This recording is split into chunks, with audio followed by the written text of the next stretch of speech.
The following is a presentation of the Eagles Sports Network. All right. Well, good afternoon, everybody. We've had an early morning here at Carson-Newman, as always, and got a good early start. I'm here to talk to you a little bit about our offense, and we're very excited about our possibilities on offense this year. When I was going down this chart a while ago, I'm wondering why I was excited about it. I think there's 4 or 5 starters back, I think, on offense, and that's it. We've got some guys, young men that were backups last year that are going to play. We're very fortunate. We had got some outstanding freshmen that we signed to come in, and we hope we're going to fill some spots. They hadn't proved that yet, so they've still got to work and earn that part, but that's the direction we're going on. This offense starts at the quarterback position, and we've been very fortunate to have DeAndre there with us for those 3 years or 4 years, and Noah Suber is now the quarterback from Asheville, North Carolina. He has been laying in wait for his opportunity. He has done some tremendous things with his body, getting his body ready to. When he first came here, people thought he was a linebacker, Coach Slade.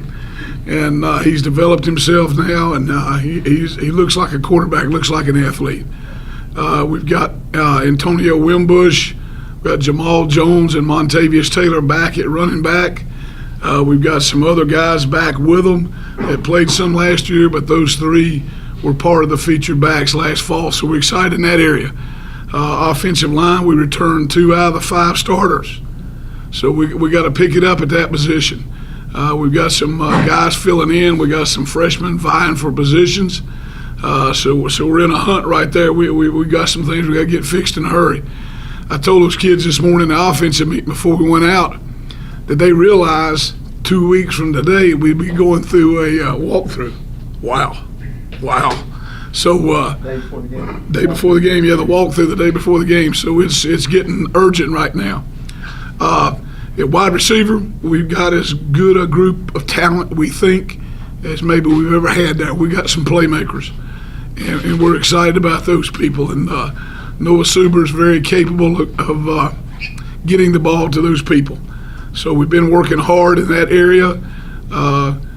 Last season we were able to throw the ball for about 2,000 yards and rush it for 3,900 or something like that. And we hope to stay balanced and want to be balanced, and especially when you got playmakers that, like we have at receiver, that when they touch the ball, something good is going to happen. Questions for Coach Turner? Coach, yes. You played Noah a lot last year. You'd send him in a key drive, key plays. And, yes. Real games, not just when it's right. In the game. Right. Talk about how important that is to develop him to be ready this year. Well, it's we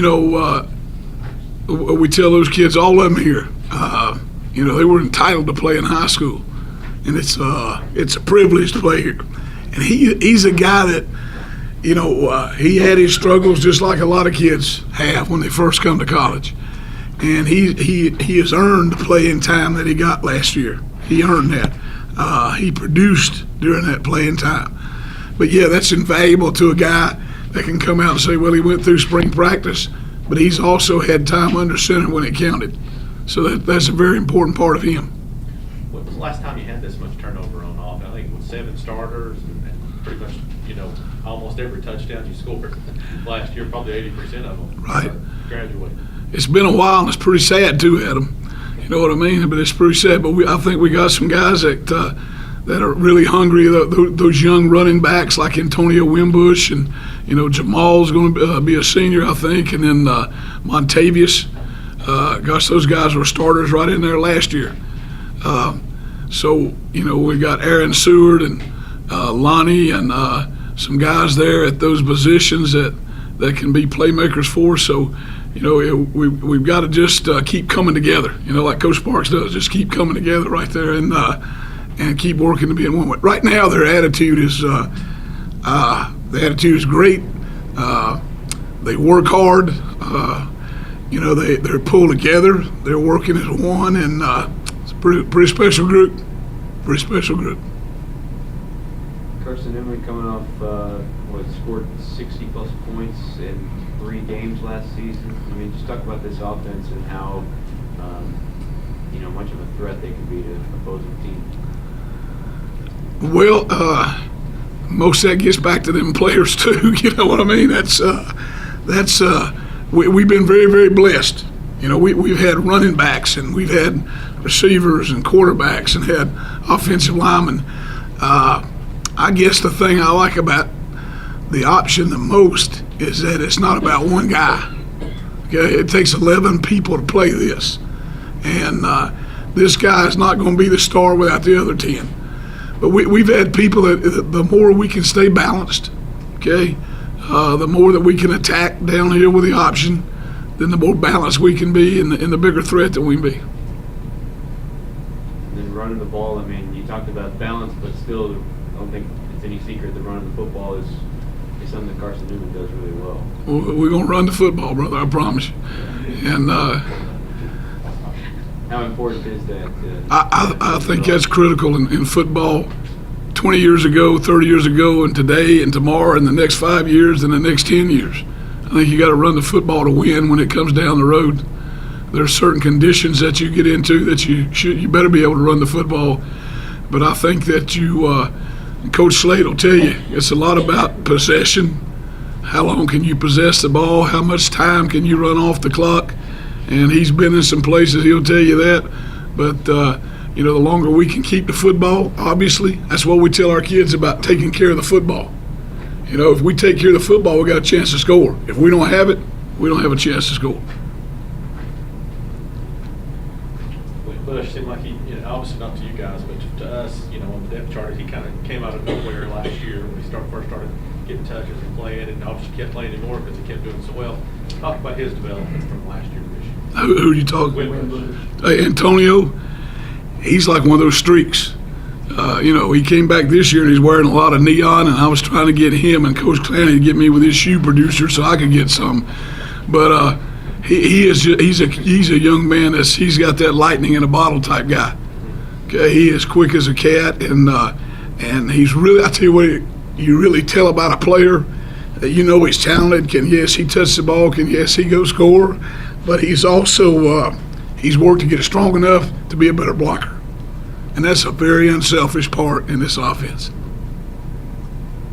You got him, but also Jamal Jones, Montavious Taylor back there. How are they similar? How are they different as running backs? Well, it's like this morning we kept those three with one group, and we've told them with that group we shouldn't miss a beat with those three. It doesn't matter who's in there. And they feel good about that with themselves. And they're pulling for each other. They're coaching each other on the sideline. It's a good thing to watch. Have you seen Austin Lewis and Dan Ballman kind of morph into the senior leaders on the offensive line? They are, and boy, we got Dan recovering right now from knee surgery in the spring, and hopefully we're in another week or so. Hopefully we're getting him back. He's out there working hard right now, just not in pads. Austin and he are two of the voted leaders that they have, but they also know we got guys like Cooper Davis and some guys like that. They're just as qualified to be a leader. Anything else for Coach Turner? Yeah, just this one. Kevin Sneed, you got down him slotted as a kick returner. Obviously, we saw him make a huge play today. Big weapon at wide receiver for you. Yes, sir, he is. And we're going to work.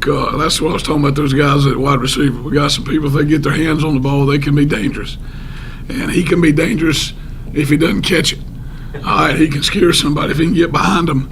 Yeah. And, he's going to be a threat. And I'm going to tell you what's different about him right now. Different about him right now, he's in a football mode. Yeah. Last year in this time, he was in a survival mode.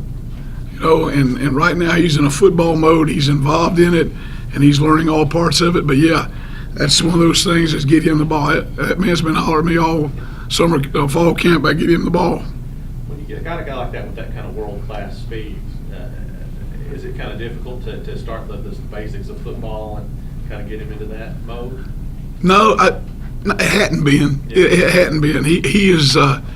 You just got to know, hey, there's a threat, and let the threat keep getting better. You know what I mean? Let the threat keep improving. And the biggest thing, there's a guy that's got world-class speed, but he's not any different than any kid. He's got to have confidence, and he's got to have reinforcement. you know, and then he builds his own identity that way.